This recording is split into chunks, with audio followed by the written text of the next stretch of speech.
Imus, eleksyon na bukas. Pero teka, kilalanin muna natin si AJ Advincula.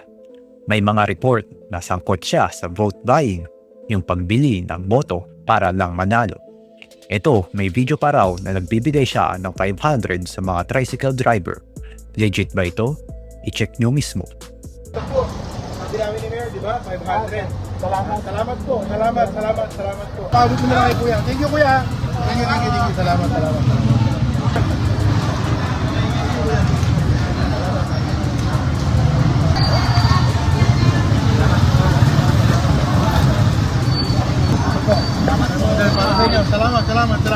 Ingat po kayo, ingat.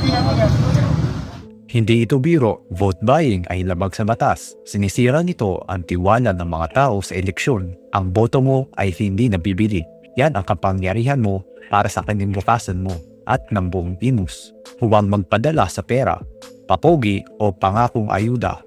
Piliin ang may edukasyon, track record at tunay na paglilingkod. Pumoto ng matalino, matutong magduda sa politiko.